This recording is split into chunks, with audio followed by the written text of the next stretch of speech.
So, ayun na nga mga parat. Magandang araw sa inyo mga parat. This is Motoben. So, magandang araw sa inyo mga parat.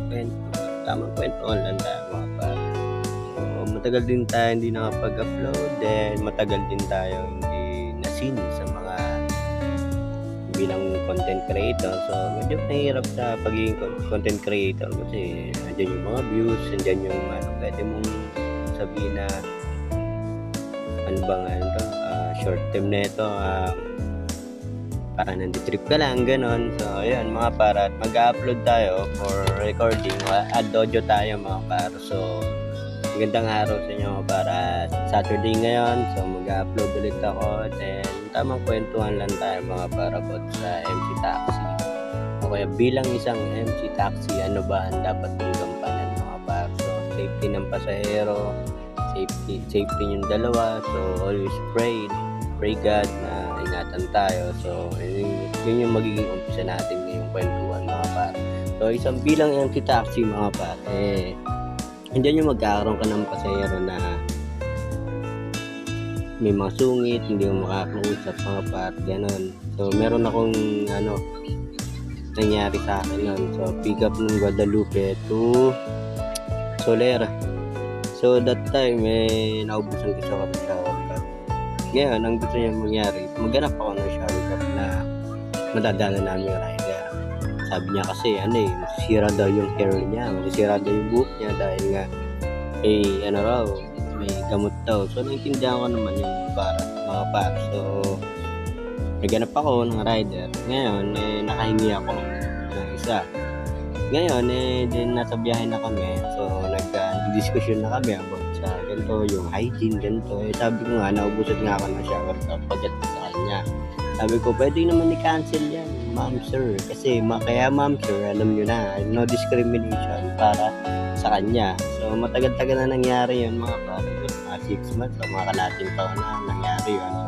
Para sa akin kasi, sa mga pasahero kasi, isipin natin yung na maraming gumagamit ng helmet na yun. So, nandun pa rin yung hygiene natin sa bilang sa MC Taxi. Kaya nga, bibili tayo ng shower cup. At that time, naubusan tayo.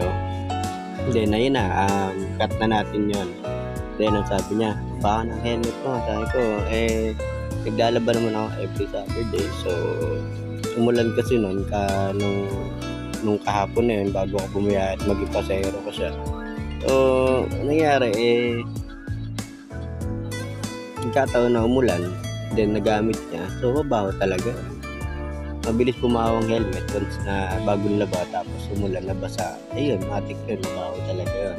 So moving forward na tayo. So bilang MC Taxi, so dyan yung na binibigay ng incentive ni Move It. So yan, yung incentive na yan mga par, so dali niya makuha ngayon sa bago ma-update ni Move It dahil pwede ka makapag-cancel every mag-drop ka ng pasahero.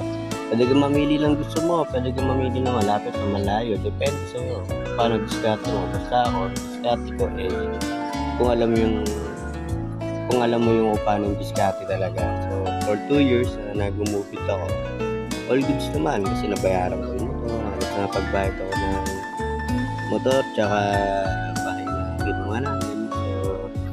Tuloy-tuloy lang mga par. So after that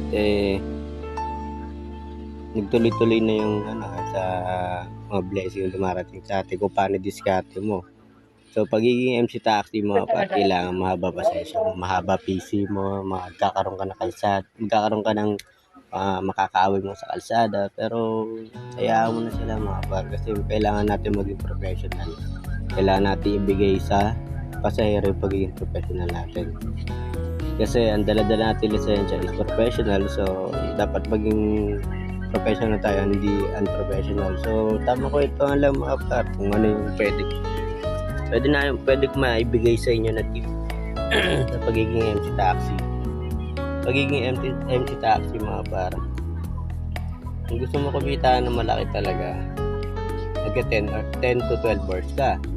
Yan, kita ka talaga sa mga 2,000 dyan. Hindi katulad noon, mga way back 2020 pa rin, may maganda-ganda pa ang buhay.